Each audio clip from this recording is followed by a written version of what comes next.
कि चमक ये सूरज की नहीं मेरे किरदार की है, खबर ये आसमां के अखबार की है, मैं चलूं तो मेरे संग कारवा चले, बात गुरूर की नहीं एतबार की है। आज इस वीडियो के अंदर उन्हीं लोगों की चर्चा करेंगे जिनके ऊपर चमक सूरज की नहीं बल्कि खुद खुद के किरदार की है।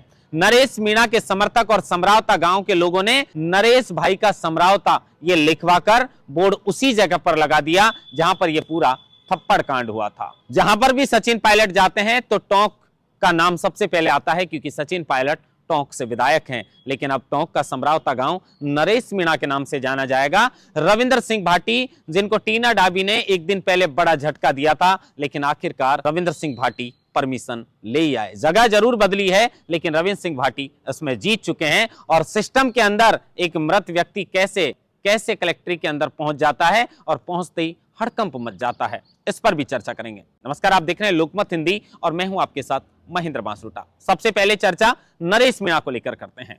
नरेश मीणा सहित कुल इस समरावता मामले के अंदर 62 लोग जो है वो जेल के अंदर बंद थे।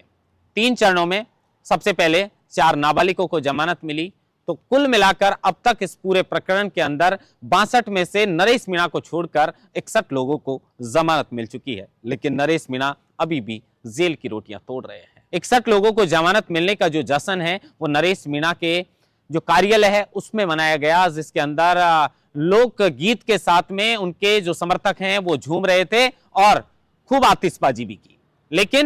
लेकिन नरेश मीणा की रिहाई के लिए अभी तक कोई रास्ता निकला नहीं है और वो दिन भी जा चुका है जिसको लेकर अल्टीमेटम दिया गया था। 10 जनवरी का अल्टीमेटम प्रहलाद गुंजल ने नगर पोर्ट में जो महापंचायत हुई थी उसके अंदर दिया था नरेश मीणा की रिहाई को लेकर कि जयपुर कूच करेंगे, लेकिन अब ऐसा कुछ नहीं हुआ है।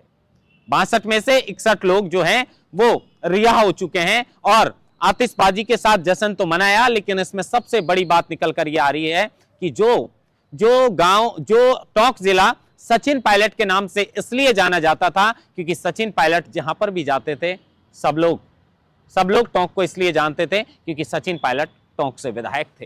टोंक की जनता किस तरह सचिन पायलट को प्यार करती है ये साफ तौर पर जब सचिन पायलट अपने विधानसभा क्षेत्र में जाते हैं तो साफ तौर पर दिखाई देता है। लेकिन जिस टोंक को अब तक सचिन पायलट के विधानसभा क्षेत्र के नाम से जाना जाता था, अब उस टोंक के एक गांव समरावता को नरेश भाई के गांव का नाम दे दिया गया है, नरेश भाई का समरावता। ये जो बोर्ड लगा रखा है ये बोर्ड उसी जगह पर लगा है जहां पर 2500 लोग उपखंड बदलवाने की मांग को लेकर मतदान का बहिष्कार करते हैं। और इसी मतदान के बहिष्कार के बाद एसडीएम अमित चौधरी जो है वो जबरन चित्रा मीणा से वोट डलवाता है और इसका जब पता जैसे ही भनक इसकी नरेश मीणा को चलती है तो वो अंदर जाते हैं, पूछ कर आते हैं और उनको पता चलता है कि मतदान करवा दिया गया। मतदान का बहिष्कार जो सुबह से वो बैठे थे उसको एसडीएम अमित चौधरी ने तुड़वा दिया है, तो नरेश मीणा ने थप्पड़ मार दिया।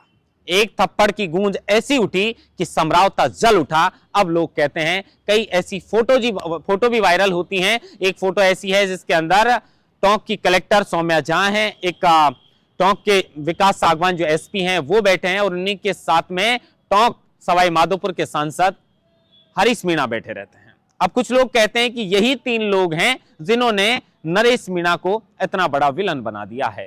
नरेश मीणा का ये जो समरावता कांड है इसमें इन 3 लोगों की मेन भूमिका है। अगर कलेक्टर सौम्या झा मौके पर पहुंच जाती तो शायद समरावता कांड नहीं होता। अगर एसपी विकास सागवान जो हैं वो तरीके से काम लेते तो शायद रात को गांव के अंदर आगजनी नहीं हो पाती, गांव को नहीं जलना पड़ता। लेकिन जो होना था वो सो होना था। लेकिन अब इसके होने के बाद उस गांव के लोगों ने और नरेश मीणा के समर्थकों ने एक बड़ा नाम और पहचान नरेश मीणा को दे दी है। उसी जगह पर यह बोर्ड लगाया गया है समरावता गांव के अंदर जहां पर यह पूरा थप्पड़ कांड हुआ था। नरेश मीणा का जैसे ही बोर्ड लगा तो उनके समर्थकों में जश्न है। समर्थक खूब जो है वो खुशी से झूम रहे हैं। उनको लग रहा है कि ठीक है थप्पड़ कांड हुआ है लेकिन नरेश मीणा को एक नई पहचान मिल चुकी है। शायद नरेश मीणा को इतने लोग नहीं जान पाते, लेकिन समरावता वाले थप्पड़ कांड के बाद ना सिर्फ उनके क्षेत्र टोंक में, ना सिर्फ राजस्थान प्रदेश में, देश में नहीं बल्कि कई जगह पर नरेश मीणा का नाम चर्चा में बना हुआ है। चर्चा में बने होने की वजह वही थप्पड़ कांड और उसके बाद जेल जो नरेश मीणा को भेजा गया है, उसी की वजह से नरेश मीणा सब जगह पर चर्चित हैं। जब नरेश मीणा को हो सकता है कि अभी कुछ दिन और जेल में रहना पड़ जाए, शायद नरेश मीणा को और ठहराव की जरूरत है। बार बार लोग नरेश मीणा की जमानत के लिए अलग अलग रास्ते भी निकालते थे, कुछ दिनों से खामोश हैं। चलो, नरेश मीणा ना सही, बल्कि नरेश मीणा के लिए जिन लोगों को जेल की सलाखों के पीछे जाना पड़ा, वो लोग अब बाहर आ चुके हैं। समरावता गांव के लोगों में भी इसको लेकर खुशी की लहर है, लेकिन नरेश मीणा जिस समरावता गांव के लोगों की मांग के लिए जेल के अंदर बंद हैं, उन्होंने भी अपना कर्ज और फर्ज चुका दिया है और नरेश मीणा के नाम से ही उस समरावता गांव का नाम दे दिया है। अब उस समरावता गांव को नरेश भाई के समरावता के नाम से जाना जाएगा। इंतजार हमें इस बात का भी रहेगा कि आने वाले समय में क्या नरेश मीणा रिहा होते हैं या फिर लंबे समय तक और नरेश मीणा को जेल की सलाखों के पीछे रहना पड़ेगा। अब चर्चा करते हैं रविंद्र सिंह भाटी को लेकर। रविंद्र सिंह भाटी जो द रोहिणी म्यूजिक फेस्टिवल का कार्यक्रम की तैयारियां कर रहे थे और आखिरी समय पर जब यह कार्यक्रम होने वाला था, उससे 3 दिन पहले बाड़मेर की जिला कलेक्टर टीना डाबी की ओर से परमिशन निरस्त कर दी गई, जबकि पहले इस कार्यक्रम की परमिशन रविंद्र सिंह भाटी ले चुके थे। लेकिन बॉर्डर के आखिरी गांव के अंदर यह कार्यक्रम होना था, लिहाजा सुरक्षा कारणों का हवाला टीना डाबी ने दिया और परमिशन को निरस्त कर दिया। रविंद्र सिंह भाटी को जो है ऐसा लग रहा था कि बीजेपी ने जो है इस कार्यक्रम की परमिशन निरस्त कर दी। बीजेपी को भी काफी ट्रोल किया गया इस मामले को लेकर, लेकिन रविंद्र सिंह भाटी कुछ ही घंटे में इसकी परमिशन लिया है। इस जगह बदली है। ये कार्यक्रम पहले होने वाला था एक बॉर्डर के आखिरी गांव में, लेकिन अब इस कार्यक्रम को रोहिणी की जगह जो है वो शिव की मेन जो उपखंड है वहां पर इस कार्यक्रम को कुछ शर्तों के साथ, इसमें कुछ शर्तें जरूर रखी गई हैं, लेकिन रविंद्र सिंह भाटी को इस कार्यक्रम की परमिशन मिल चुकी है।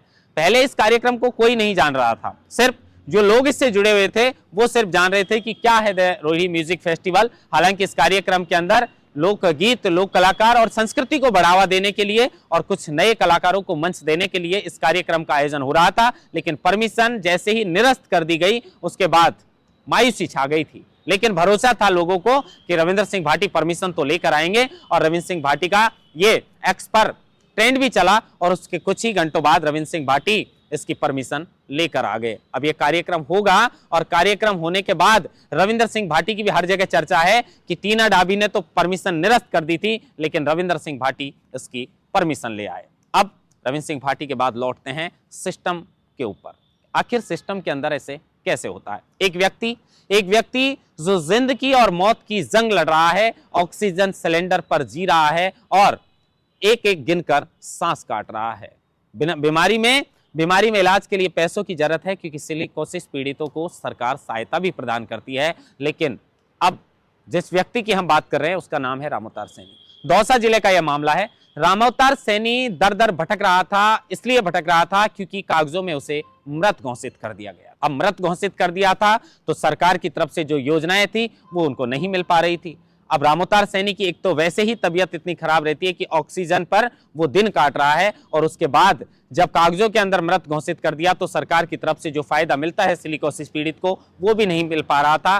बार बार जगह जगह पर चक्कर काटने के बाद उन्होंने निर्णय लिया कि हमें दौसा कलेक्ट्रेट के अंदर जाना चाहिए, वहां पर दस्तक देंगे तो शायद हमारी समस्या का समाधान हो जाए, और किया भी ऐसा ही। सिलिकोसिस पीड़ित रामअवतार सैनी को उनके परिजन एक गाड़ी में बिठाकर, ऑक्सीजन का सिलेंडर साथ में लगा हुआ था, और सीधे पहुंच जाते हैं दौसा की कलेक्ट्री के अंदर। अब कलेक्ट्री के अंदर जैसे ही रामअवतार सैनी पहुंचता है, लोगों को पता चलता है, वहां के अधिकारियों को पता चलता है, हड़कंप मच जाता है। खुद मनमोहन मीणा जो हैं वो वहां उनसे मिलने के लिए आते हैं और उनसे कहते हैं कि बिल्कुल ये सिस्टम के अंदर गलती हुई है, और जल्द ही आश्वासन देते हैं कि इसका निराकरण कर दिया जाएगा। लेकिन रामअवतार सैनी के पिताजी कहते हैं कि बहुत मैं दर दर भटका हूं, जब तक इस समस्या का समाधान नहीं होगा यहां पर ही रहेंगे। तो कुल मिलाकर इस तरीके से जो जिंदा व्यक्ति है और उसको कागजों में मृत घोषित कर दिया, तो कहीं ना कहीं ये सिस्टम की खामियां हैं। इस तरीके से सिस्टम की खामियां को अगर आम आदमियों को भुगतना पड़ेगा तो कहां तक भुगतेंगे? और एक वो व्यक्ति